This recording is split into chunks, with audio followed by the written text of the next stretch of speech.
ಆಸ್ತಿಕ ಸಜ್ಜನರೇ ಇದು ಕ್ಷೇಮ ಮಾರ್ಗ. ಸಾರ್ವಜನಿಕವಾಗಿ ಪುರಾಣಾದಿಗಳನ್ನು ಹೇಳಬಾರದೆಂಬ ಕಟ್ಟಳೆಗೆ ಬದ್ಧವಾಗಿರಬೇಕಾದ ಕಾಲವು ಗತಿಸಿ ಹೋಯಿತು.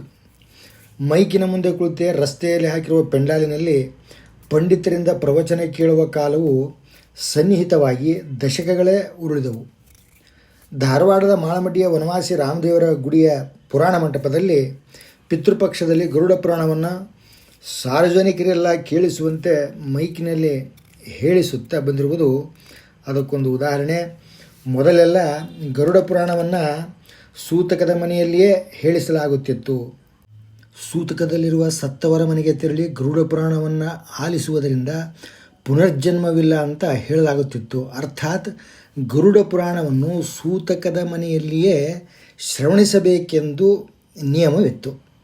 ಆ ಕಟ್ಟನ್ನು ಸಡಿಲಿಸಿ ಸರ್ವರೂ ಗರುಡ ಪುರಾಣವನ್ನು ಶ್ರವಣ ಮಾಡಲಿಕ್ಕೆ ಅಪ್ಪಣೆ ಹೊರಡಿಸಿದ ಶ್ರೀ ಸತ್ಯಾತ್ಮ ತೀರ್ಥರಿಂದ ಕಟ್ಟಳೆಯ ಬದಲಾವಣೆಯ ಹೆಜ್ಜೆಯಲ್ಲಿ ಪ್ರಥಮವು ಆರಂಭಗೊಂಡಿತು ಅಂದರೆ ತಪ್ಪಾಗಲಿಕ್ಕಿಲ್ಲ.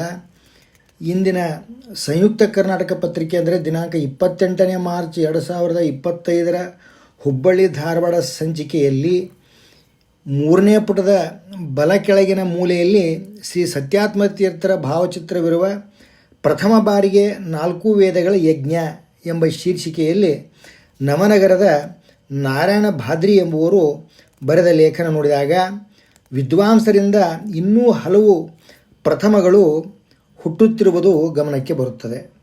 ಪ್ರಾಚೀನದಲ್ಲಿ ಒಂದೇ ವೇದವಿತ್ತೆಂದು ಆ ವೇದವನ್ನು ವಿಸ್ತಾರ ಮಾಡಿದ್ದರಿಂದ ಪ್ರಮುಖವಾಗಿ 4 ವೇದಗಳಾದವೆಂದು ವೇದಗಳನ್ನು ವಿಸ್ತರಿಸಿದವರನ್ನು ವೇದವ್ಯಾಸರೆಂದು ತಿಳಿದಿದ್ದೇವೆ.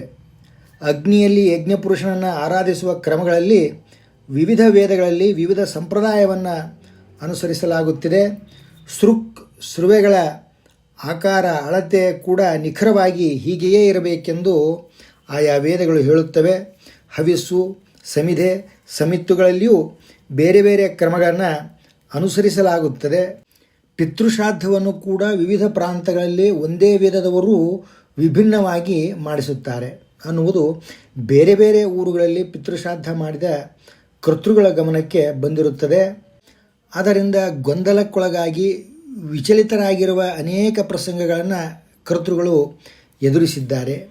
ಇವಕ್ಕೆಲ್ಲ ಕಾರಣ ಅಂದರೆ ವಿವಿಧ ಋಷಿಮುನಿಗಳು ಯಜ್ಞ ಕಾರ್ಯವನ್ನು ತಮ್ಮದೇ ರೀತಿಯಲ್ಲಿ ಪ್ರಯೋಗಿಸುತ್ತಾ ಬಂದಿದ್ದನ್ನು ಅಳವಡಿಸಿಕೊಂಡು ಮುಂದುವರೆದ ಸಂಪ್ರದಾಯ. ಆ ಸಂಪ್ರದಾಯ ಕೂಡ ಕಾಲಕಾಲಕ್ಕೆ ಪ್ರಾಂತೀಯ ವಿಭಿನ್ನತೆಗೆ ಬದಲಾವಣೆಗೊಂಡು ಸದ್ಯ ನಮಗೆ ಸಿಕ್ಕಿರುವ ಪುರೋಹಿತರ ರೀತಿಯಲ್ಲಿಯೇ ನಡೆಯಬೇಕಾದದ್ದು ಸರ್ವವಿದಿತ.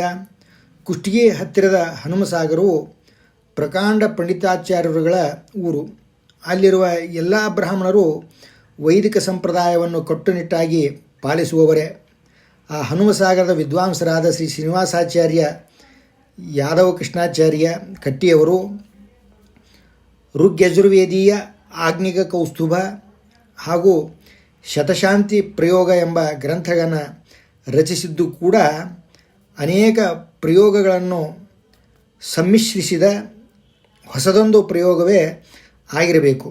ಆ ಕೃತಿಗಳು ಏಪ್ರಿಲ್ 4ರಂದು ಹುಬ್ಬಳ್ಳಿಯ ಉತ್ತರಾದಿ ಮಠದಲ್ಲಿ ಲೋಕಾರ್ಪಣೆಗೊಳ್ಳುತ್ತಿವೆ ಎಂಬ ಬಗ್ಗೆ ನಾರಾಯಣ ಭಾದ್ರಿಯವರು ತಿಳಿಸಿದ್ದಾರೆ. ಈವರೆಗೂ ವಿವಿಧ ವೇದಗಳಲ್ಲಿ ಹೇಳಲಾದ ಸ್ವಾಹಾಕಾರ ಮಂತ್ರಗಳಿಗಿಂತ ಚತುರ್ವೇದ ಯಜ್ಞದ ಪೂರ್ಣಾಹುತಿ ಮಂತ್ರವು ಹೇಗಿರಲಿದೆ ಎಂಬುದನ್ನು ಜಿಜ್ಞಾಸಿಗಳು ತಿಳಿಯಲು ಕಾತರರಾಗಿರುತ್ತಾರೆ.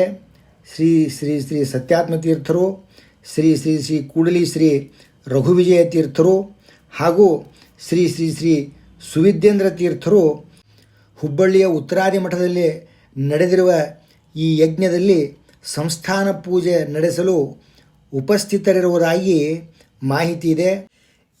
ಈ ಎಲ್ಲ ಯತಿಗಳ ಅನುಮತಿ ಮುದ್ರೆಯು ಪಂಡಿತ ಬಾಳಿಗಾರು ಜಯತೀರ್ಥಾಚಾರ್ಯ ಮತ್ತು ಪಂಡಿತ ಪ್ರಾಣೇಶಾಚಾರ್ಯ ಅವಧಾನಿಯವರಿಂದ 2025 ಏಪ್ರಿಲ್ 4ರವರೆಗೆ ನಡೆಯಲಿರುವ ಚತುರ್ವೇದ ಯಜ್ಞದ ಪೂರ್ಣಾಹುತಿ ಮಂತ್ರಕ್ಕೆ ಲಭಿಸಿ ಅಂದಿನಿಂದ ಹೊಸ ಸಂಪ್ರದಾಯಕ್ಕೆ ಮುನ್ನುಡಿ ಬರೆಯಲಾಗುವುದೇ ಹೇಗೆ ಅನ್ನುವುದನ್ನು ತಿಳಿಯಲು ಸಜ್ಜನ ಭಕ್ತವೃಂದ ಮತ್ತು ಜ್ಞಾನ ಪಿಪಾಸುಗಳು ಕಾತರದಿಂದ ಕಾಯುತ್ತಿದ್ದಾರೆ.